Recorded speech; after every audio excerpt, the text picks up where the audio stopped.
I'm a tenor in the Mayberry Barbershop Quartet. You want to go? Hey there, it's Court Howell again with Mayberry Man and another behind the scenes update. And today I'm coming to you from our edit bay where we're actually editing the film. We are at Kappa Studios in Burbank. They've partnered with us to help us get across the finish line, and we appreciate all the help that they're bringing to our project. And we're going to finish this film right with proper color and sound design and all sorts of the bells and whistles that come along with doing a feature film to really make it stand out as a fine quality film. So let's take a look at what we've been working on.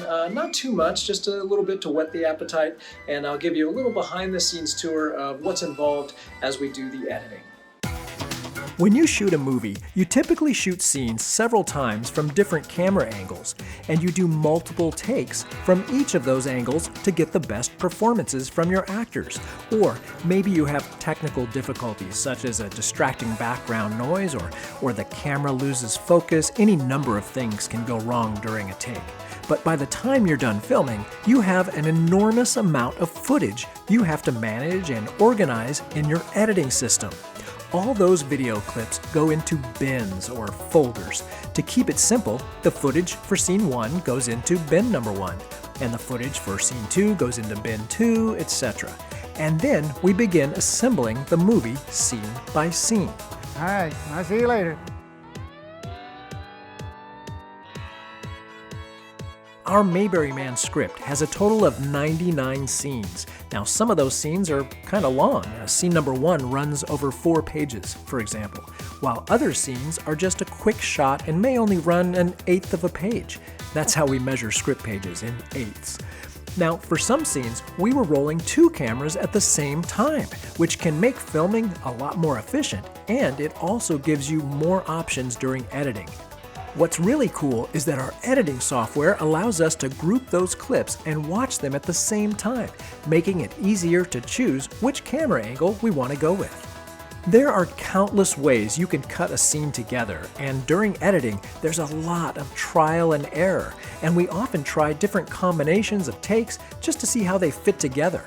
In this particular scene, our lead character, movie star Chris Stone, and his assistant Shane were just picked up by a Mayberry Fest volunteer at the Mayberry Airport. Now, this might be a little hard to follow, and you may need to run it back and watch it a second time, but these are 3 edits of the same scene, all running at the same time. The upper left is our first cut, the upper right is our second cut, and then the bottom is our third cut, where if you pay close attention, you can actually see how we used pieces from each of our first 2 cuts to make the third one. So you can imagine how much time it takes to go through each and every scene, sift through all that footage, and explore all these different options to make sure you have your best performances and you're effectively telling your story. Hey, Dan? It's actually Doug. Whatever your name is. Listen, if you... Stop touching. If you don't mind, I got a bit of a headache from the flight, so... Say no more. Headache? I know when you got a headache, all you want is a little peace and quiet. Well, guess what? Peace and quiet is what you are going to get. And in comedy, timing is everything, right? So when you're cutting different takes together, you really have to massage the edit to make sure the timing is just right. And this scene will likely go through several more revisions before the movie's finished. So that gives you an idea of what we're doing during editing. Now, here's a brief schedule update. We have completed a first rough cut of the movie, and we're currently working on a second cut. Our music composer has also started his work, and if you remember, Laura Hagen, wife of Earl Hagen, the composer for the original music in the Andy Griffith Show, is generously allowing us to use Earl's music in Mayberry Man. Our composer will be re-recording and customizing some of the more memorable cues to be used in our film, which I think is really going to make this a special film. Then, after the second rough cut is done, we think we will have a cut that's far enough along that we can begin showing it to some small focus focus groups. Now, I know a lot of you would love to get an early look at the film, but it will still be in pretty rough shape, and I would say you're a lot better off waiting until we're done. It'll be much more enjoyable that way. Plus, we want to get the reactions of people who don't really know anything about Mayberry Man, so we can make sure the story is coming across clearly and that it's going to appeal to a larger audience than just our Mayberry Man fans.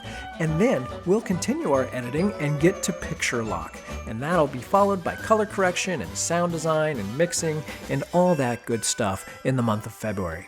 Now, a frequent question we get is, when will the movie be released? Well, it's complicated. First, our backers will get to see the movie, no doubt about it. For our backers at the Gomer level and above, we expect to do our private red carpet screenings in 2021, hopefully at Mayberry in the Midwest in Danville in May, and Mayberry Days in Mount Airy in September. And we'll also do one in Los Angeles at some point if these theaters ever reopen. We will also be distributing the rest of our backer awards in the spring of 2021, which includes the pre-release online screening that you will be able to stream at home, plus the DVDs and digital downloads if your level includes that. Now, as far as any kind of standard public release in a movie theater or on Netflix, anything like that, that will be determined by our distributor. And since we don't have a distributor yet, there's no way to predict when or how the movie will be released to the general public. But rest assured, we are working on that. So right now, the only way to guarantee that you can see this movie is to be a backer. And it's not too late to become a backer if you go to supportmayberryman.com. And here's one more reason you need to go to supportmayberryman.com right now and become a backer, because the deadline to get your name in the closing credits with a special thank you is December 31st, 2020. That's right. If you want your name in the credits, you have to do it right now because we are working on the closing credits during post-production. Now, something else we're doing this month is we're opening up a few more backer options. We've opened back up our $25 Charlene level. Now, at the Charlene level, you get your name in the credits. You'll also get an invitation to our pre-release online screening in early 2021. Plus, you get a digital download of the movie, so you can watch it whenever you want. This also makes a great gift if you want to give the Mayberry Man movie as a gift this Christmas, and you can even put their name in the closing credits for them. Okay, I want to show you some footage that we shot recently, which is going to be used in our opening title sequence. Our lead character is a big shot movie star, right? And so this title sequence shows him driving home from Los Angeles International Airport to the Hollywood Hills. Now, if you would like to see your name in the opening credits over some of these shots, we would love to have you step up to one of our producer level backers. Maybe you already backed the movie at another level, but all you do is pay the difference and you can become an associate producer, co-producer, or even executive producer, and your name will appear in the opening titles. Just contact me at court@mayberryman.com if you'd like to learn more about becoming one of our producers.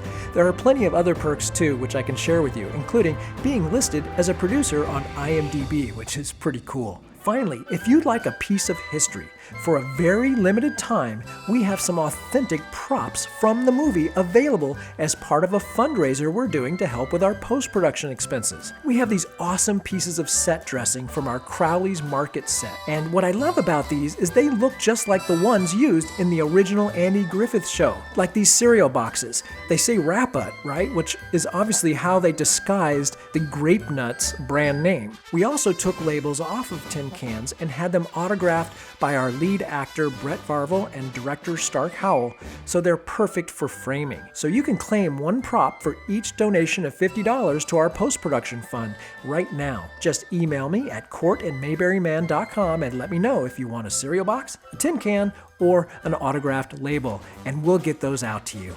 And if you want them in time for Christmas, be sure to act before December 13th. Well, that does it for this edition of Mayberry Man Behind the Scenes. We thank you for watching, and we'll see you next time.